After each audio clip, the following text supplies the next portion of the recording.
Vamos à carta de hoje. Olá, Marcelo. Eu sou a Luz Santos. Moro em Brasília. Amo fuscas, gatos, livros e doramas de época. O que é dorama? Tô zoando. Eu sei o que é dorama. Entrei na aventura bacana e trabalhosa da escrita e finalizei em setembro passado meu primeiro romance, Os Porquê, de Caleb T. Agora em fase de revisão. Sou aluna da carreira literária. No Conto um Conto já tive a felicidade de escutar a narração do meu conto Irmãs. Foi algo inesquecível.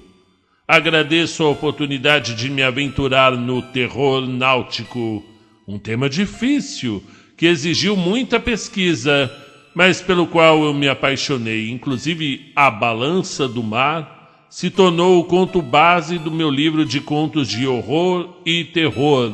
Devo advertir que existem algumas partes do conto que talvez causem mal-estar a quem possui talassofobia e claustrofobia.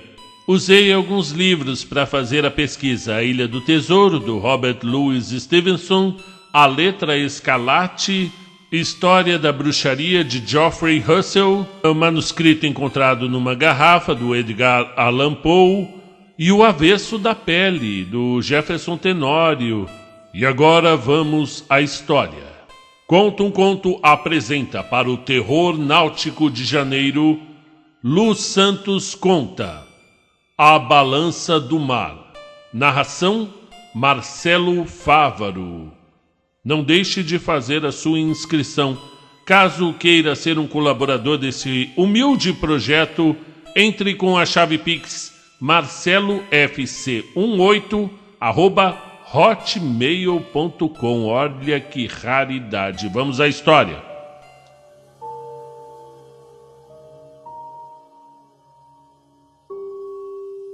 Depois de se lavar na água benta, você enxuga as mãos na toalha bordada por freiras da clausura.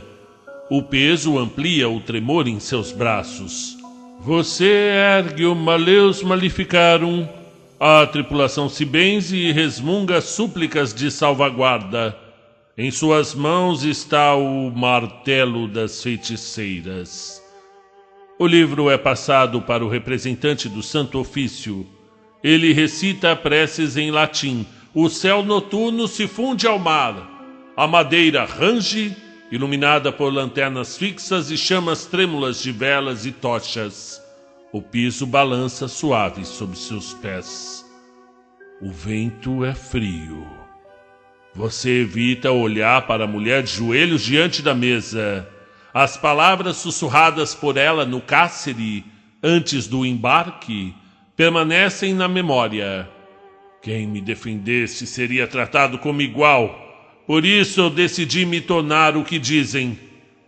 A voz do inquisidor, reiterando perguntas do responsável na vila, apaga os pensamentos.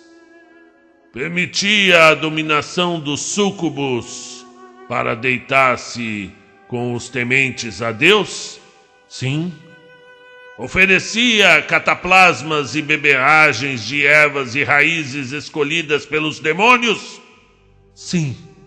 Lambia o ferro quente depois de usá-lo nas hemorroidas dos enfermos? Sim. O motivo para os partos bem-sucedidos se deve ao oferecimento dos bebês a Satã? Não. Li o relatório. Alguns possuem sinais, e uma menina começou a andar com 9 meses.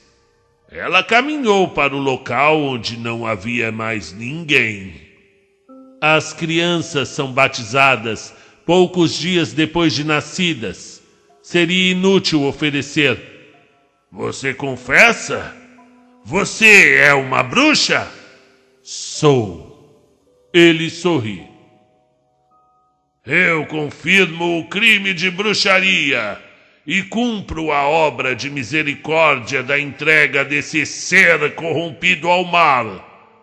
Rio Eufrates, Mar Vermelho, Que as águas se abram e levem o malefício à parcela débil, inferior do povo está livre da sedução de Satanás. Insisto nos ferros para evitar que voe, diz o guarda preposto do alcaide. Você escuta os cochichos. A balança das bruxas causou euforia em povoados próximos, revela o Meirinho. Preferimos não usar. Quem coloca as medidas de peso? Pergunta o inquisidor. O novo frade, o jovem. Talvez seja realmente necessária minha visita à vila. Meu pai ficará feliz em recebê-lo. Depois da autorização, um grupo arrasta a transgressora até o tombadilho. Uma barra de ferro é ligada às correntes nas mãos, para evitar que ela voe. Os olhos claros se encontram com os seus. Hematomas, cortes e a cabeça raspada. Você se recorda dos ramos de artemísia enfeitando o cabelo comprido sempre solto. Ela sussurra alguma coisa. O guarda caminha depressa na direção dos representantes da igreja e do governo. A bruxa deseja recitar um versículo do livro de Eclesiástico.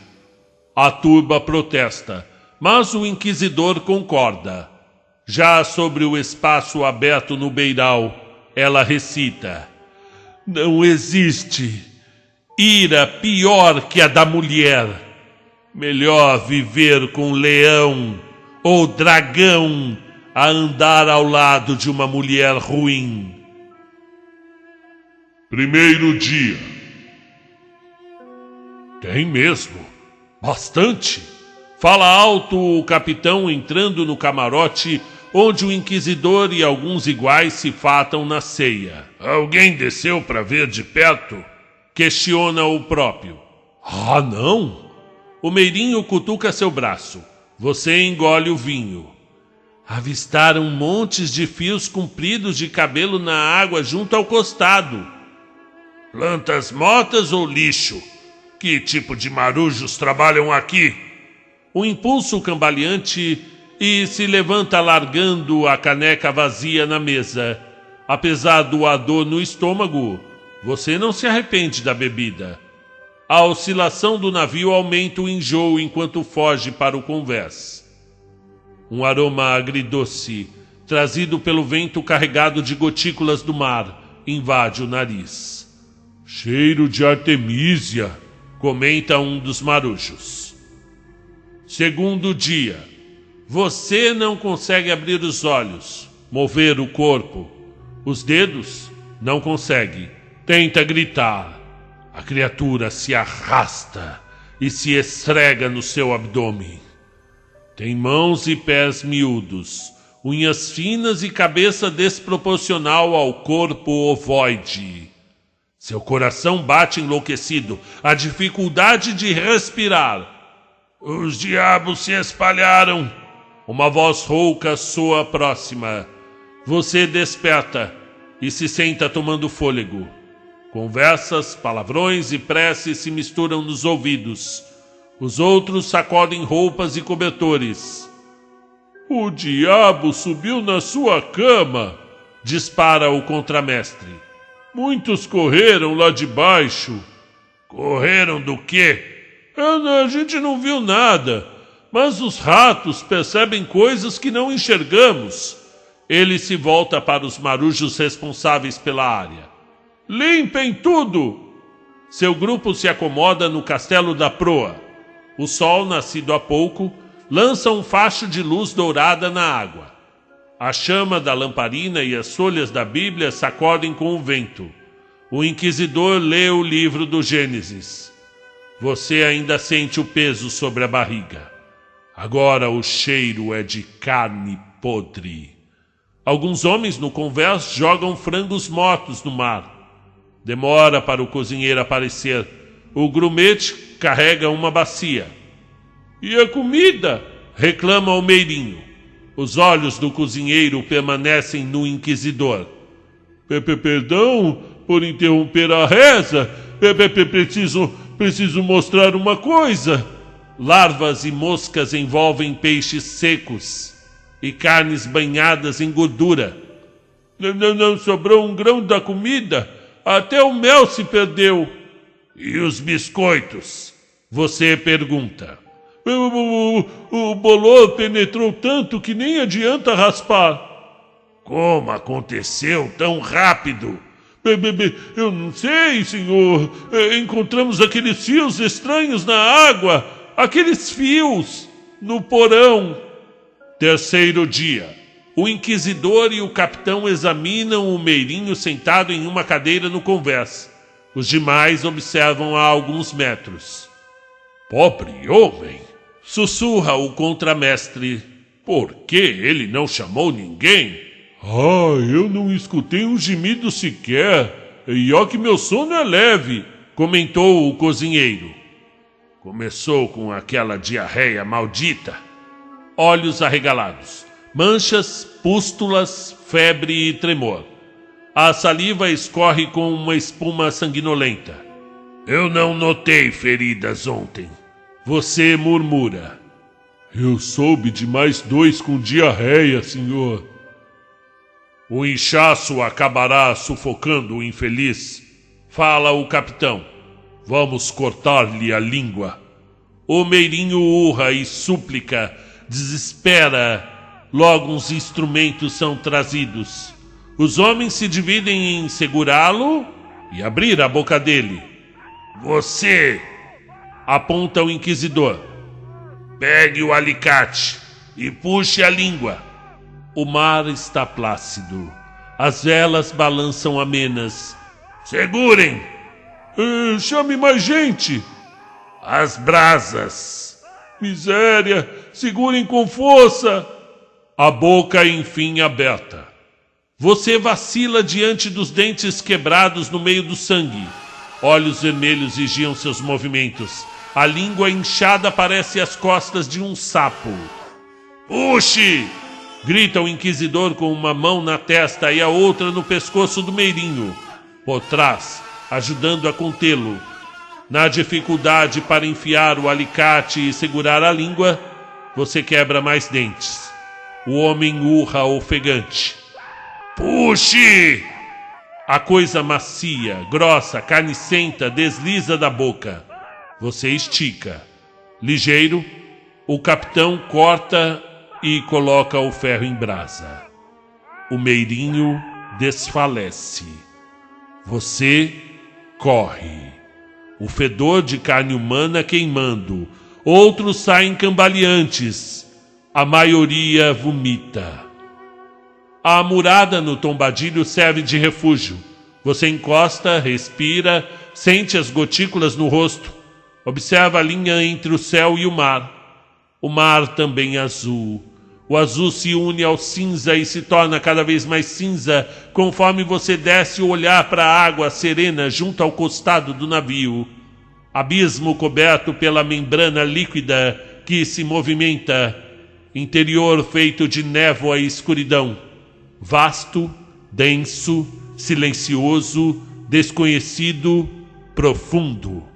Um baque na água. Sua mente retorna. Ele se jogou! Grita alguém. Outro baque. Outro. Mais homens caem, como se estivessem adormecidos. Você reconhece entre os miseráveis o guarda do alcaide e tenta segurar um marujo ao lado, sem êxito. Quarto dia. O estômago vazio queima ao receber o vinho. Gosto de vinagre. Até a garganta queima. As nuvens escuras se concentram no horizonte. As vozes do grupo sentado no assoalho do convés se atropelam. O timoneiro aponta. Você viu? Não adianta esconder. Eram os olhos do Leviatã. Eram os olhos, imensos e profundos como sumidouros. Antes da doença,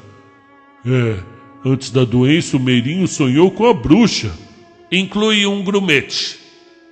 Eu também sonhei e não tive diarreia, retruca o cozinheiro. O meu parecia realidade. Desabafa o contramestre mastigando. O cabelo enorme enroscou no cabrestante e subiu pelo mastro principal. A vela se despedaçou. Você passa a mão na nuca. A fome é igual febre. Vemos coisas inexistentes. Só isso. Eu só quero chegar ao porto logo. E ainda correremos perigo na viagem de volta, diz o timoneiro. Respingos de chuva começam a cair. O contramestre cospe a massa preta de fumo. Para mim, o navio foi amaldiçoado. E se descobrirem o que aconteceu aqui, talvez os mercadores nem entreguem a carga. E o capitão? Pergunta um marujo a pouca distância. Descansando na proa. O meirinho acordou? Parece que o inchaço dentro da boca cresceu. Você segue alguns do grupo ao porão. Focos do brilho amarelo das lanternas nas colunas expõem a escada estreita. O som das ondas batendo na carena, oculta na escuridão ao redor, ecoa. A sensação de caminhar para o abismo. Você tampa o nariz. Os homens acometidos pela diarreia deliram em tapetes de palha. Uma lamparina fumacenta, trazida pelo marujo, ilumina o meirinho. Olhos semiabertos, opacos. O rosto inchado, as bochechas inflamadas. Ele treme. O infeliz. Piorou? A voz do inquisidor rompe a atenção do cenário infernal. Melhor tirá-lo daqui. Você fala. Levar para onde? Retruca o capitão chegando atrás. Para o nosso camarote? Ele é filho do ouvidor. Filho do ouvidor. Isso na boca? Aponta o grumete. São pelos? A coisa preta. Aquilo ali. São pelos? A boca do meirinho se move. Os gemidos aumentam, ainda abafados. Os lábios se abrem em meio aos roncos. Sangue purulento escorre. Algo peludo. Um rato sai da boca, puxando a carne do coto da língua.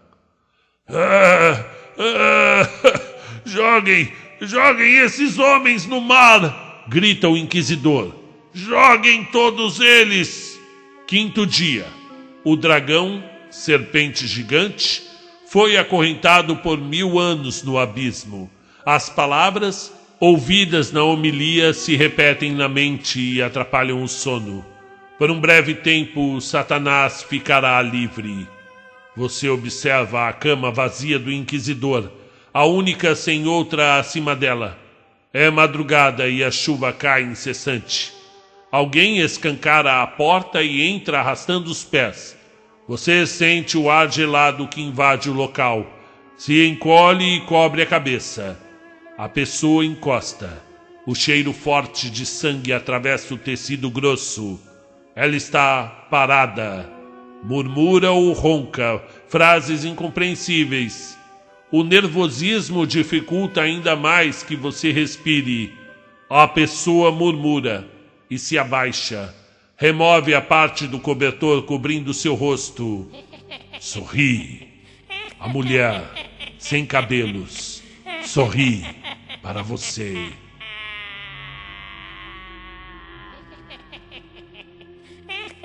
Ela o envolve novamente, tapando a visão. O movimento, um sacolejar esquisito, mostra que subiu na cama acima da sua. Outra pessoa entra, fecha a porta e se acomoda em um beliche logo atrás. O resto do grupo dorme. Você nem se mexe de medo. Tenta respirar baixinho. O corpo tenso dói.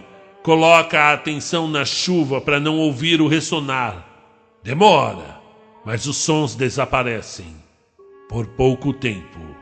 Nem a fome, nem o espaço úmido com cheiro de mofo, suor e alcatrão diminuem a força da prosa dos companheiros do camarote. Preparando cachimbos, bebendo, dobrando cobertas. Cambaleante, você segura um degrau da escadinha para se erguer. Estica o pescoço e olha a cama de cima. O cozinheiro dorme. Esse aí, nosso capitão Molenga, continuam roncando. Fala o contramestre, de pé ali perto. E o inquisidor? No tombadilho, responde o timoneiro. Dizem as más línguas que ele evita dormir, por medo de sonhar com a bruxa. Medo? Opina o encarregado dos marujos. O homem passa a noite inteira onde a maldita morreu. E de onde veio isso? Soa a voz do cozinheiro. Ele desce segurando um facão, as roupas vermelhas de sangue. Todos correm para a porta. Alguns saem. O cozinheiro larga a arma manchada. Esperem. Desculpem. Não era para assustar, não. Não era para assustar. Eu não sei o que aconteceu. A bebida ontem à noite, recorda o timoneiro. Eu bebi muito. Eu lembro... Sei lá, eu me lembro do mal-estar. Vim direto para a cama. É a única lembrança? Indaga você. Eu sonhei. Ele arrasta os pés até o capitão repousando. Puxa o cobertor. O corpo do comandante do navio está simplesmente destroçado. Vísceras e ossos expostos. Eu escutei. A segunda pessoa entrou. Fechou a porta. Aquilo era real. E não tem sangue no chão. Você sonhou de novo com a bruxa? Uma voz estronda apagando seus pensamentos. O inquisidor passa pelo grupo e encara o cozinheiro. Sonhou? A bruxa, ela matava o capitão. Não fui eu, a bruxa. Prendam o infeliz lá embaixo. Abrirei o julgamento mais tarde. Os guardas encostam. Foi a bruxa, foi a bruxa. Berra o homem se afastando. Ninguém controla os sonhos. Intervém o contramestre. E qual o motivo da defesa? Questiona o preposto do Santo Ofício. Muitos aqui sonharam, senhor. Levem os dois. O contramestre corre para fora. Alguns guardas partem no encalço. O restante tenta agarrar o cozinheiro, que se debate. Eu não quero ficar no porão. Eu não quero. Você gruda as costas na parede. Em um momento de descuido dos guardas na luta, o cozinheiro consegue estirar o braço e pega o facão. Seus golpes se perdem no vazio enquanto tenta alcançar a saída. Uma pancada na nuca, ele cai de joelhos. O inquisidor ergue a madeira de trava da porta. As pancadas se repetem em meio à reza em latim. Muitas pancadas, muita reza. Sexto dia.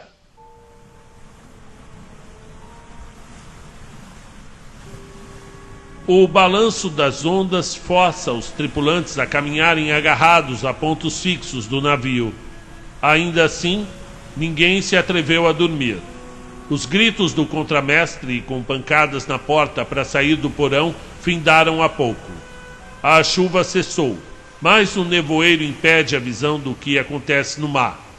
Você trouxe a coberta, como capa contra o frio, e acompanha com os olhos o trabalho do timoneiro no timão e a prece matinal do inquisidor. O som do vento recupera a lembrança do guarda, soltando as mechas do cabelo cortado. Suas pálpebras pesam, se fecham. Na escuridão você vê o rosto sorridente.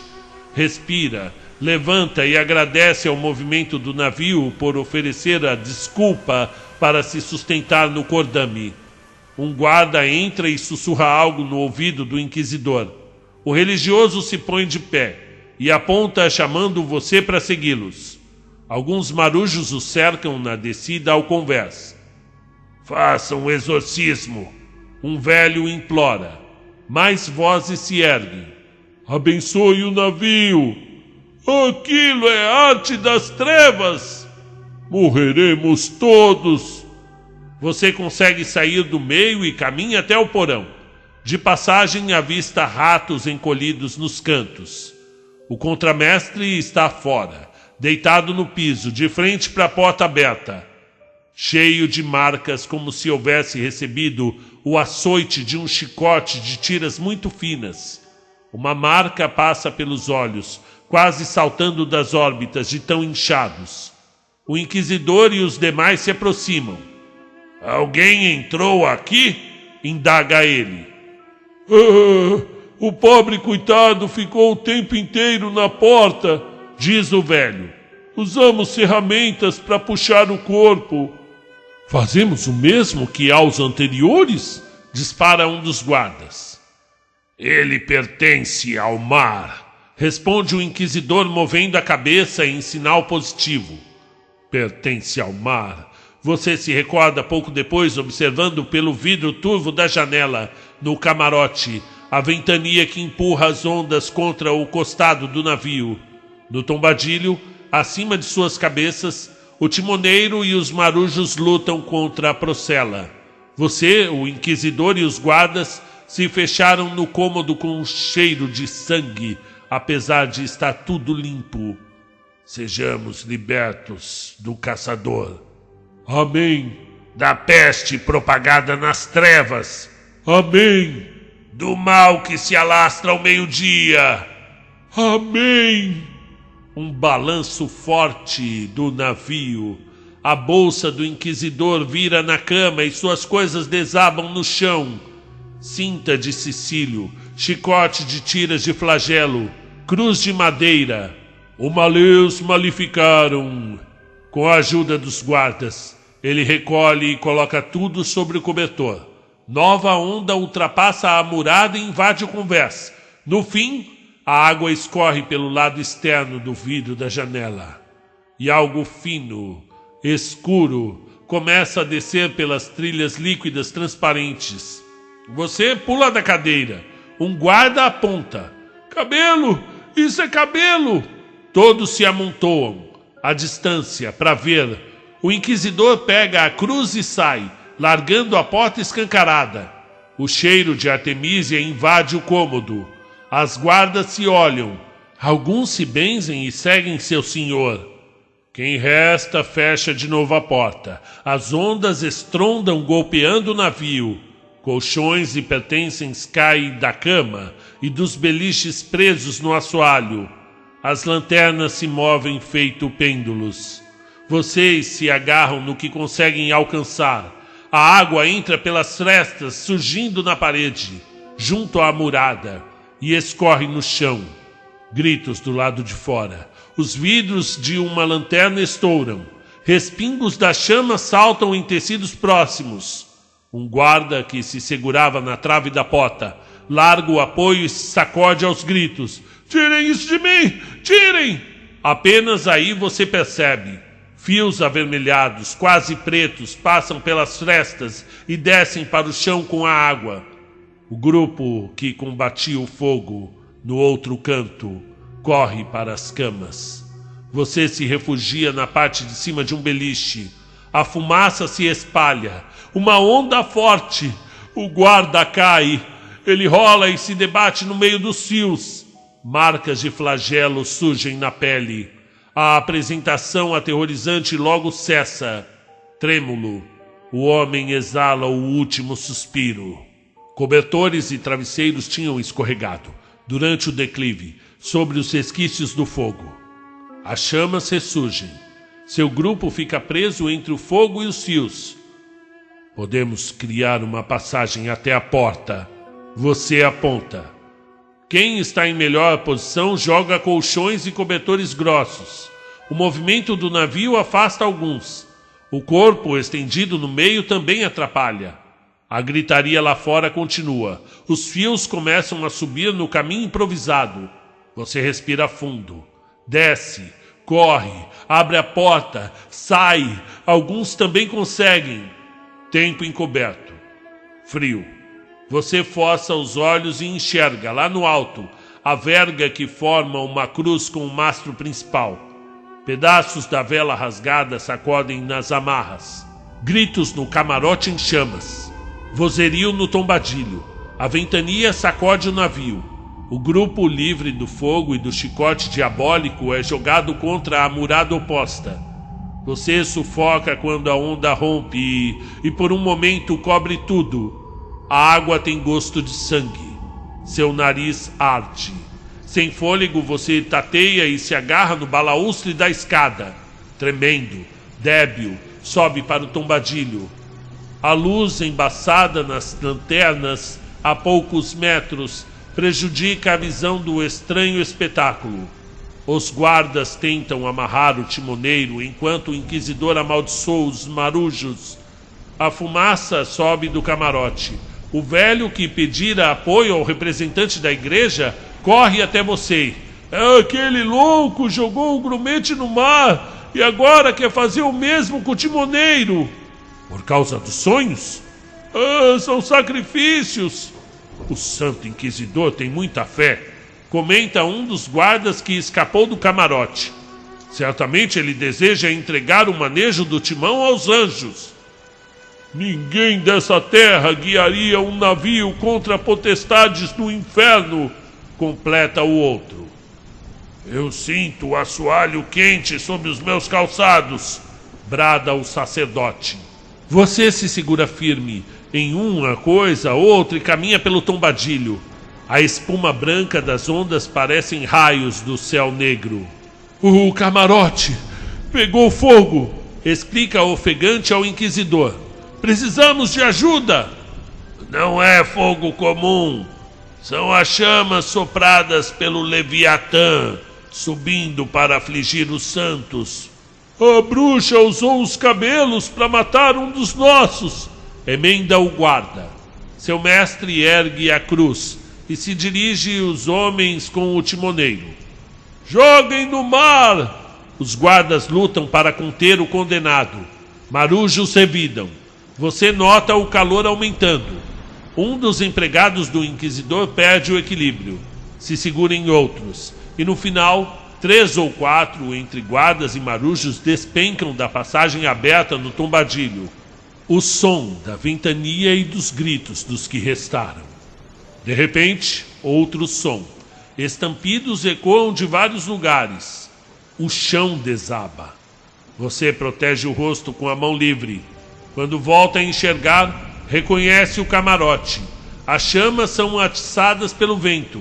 O inquisidor engatinha nos destroços. O timoneiro apanha a cinta de Sicílio. Caminha por trás. Prende no rosto dele, do inquisidor, e pressiona. Os ferros perfuram a pele e um dos olhos. Os dois caem. O inquisidor se contorce, mas o adversário mantém o controle. Guardas e marujos entram na luta. Os fios! Você grita tentando despertá-los. Cuidado! Um guarda derruba o timoneiro com pancadas na cabeça. De pé, o inquisidor pisa no pescoço do homem caído. O velho marujo tira um canivete da cintura, golpeia o guarda e acaba empurrado no fogo pelo sacerdote. Você já não suporta ser apenas ouvinte. Se levanta, arrasta o inquisidor e o prende com as costas na parede. Alguns marujos auxiliam, enquanto os demais enfrentam os opositores. Os fios se movimentam, fervilham, passando por cima do corpo para seguirem as trilhas d'água. Os marujos soltam e buscam um local limpo no piso. Você sente a pele queimar quando os fios tocam nas mãos e também se afasta. Grudado na parede, o inquisidor vocifera frases em latim. Maldições. O rosto sangrando por causa dos furos da cinta. Está cheio de marcas e os fios continuam a subir. O navio agora se movimenta no sentido de proa a popa. As chamas avançam. Impossível respirar com o cheiro de madeira úmida e carne queimada. Um dos marujos aponta para a saída. Venham! Socorro! Você se volta. Os fios avermelhados emitem brilho, talvez refletindo a luz do fogo, sobre a parede e o corpo do inquisidor. Socorro! Ele repete, fechando o olho vazado. Vamos embora, diz o marujo. No grupo que chega ao convés estão você e os 2 serventes do navio. Os demais morreram ou gemem moribundos. Algumas das lanternas fixas existem e com as chamas destruindo o camarote iluminam o espaço. Segurem-se! Não sobra tempo. Os 3 caem e deslizam em direção à proa, lutando por algo no qual se segurar. O navio desce quase vertical para a base da onda gigante. A sensação de que as águas irão devorá-lo. Você consegue agarrar um dos ferros da amarração do cabrestante. Um dos marujos despenca para o abismo negro. Seu companheiro certamente também se foi.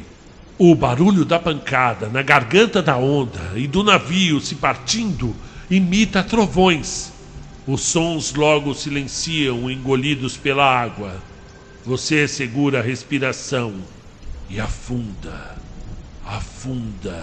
Enxerga lá no alto, próximo da carena da proa, montes de águas marinhas finas, escuras e uma água viva gigante. Ela brilha como a lua cheia no céu sem estrelas.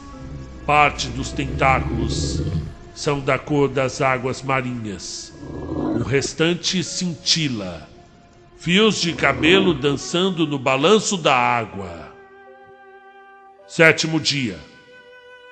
O mar repousa. E fim do conto. Muito bem, meus caros amigos, aqui quem fala é Marcelo Favaro. Me siga lá no Instagram, mande um direct me dizendo o que você achou desse conto. Eu particularmente gostei, viu, Lu? Eu não sei qual a sua intimidade com o mar, já que você é de Brasília, mas eu achei muito bem escrito e errei pouquíssimas vezes aqui, ao contrário do que vem a sorte vem me provando aí, né? Eu tô tendo textos difíceis que eu erro muito por conta, às vezes, de erros de gramática, erros no pronome, ou até construções de léxico muito longas, a ponto de eu perder o fôlego no meio da frase e ter que voltar tudo. No seu caso, não, errei pouquíssimo.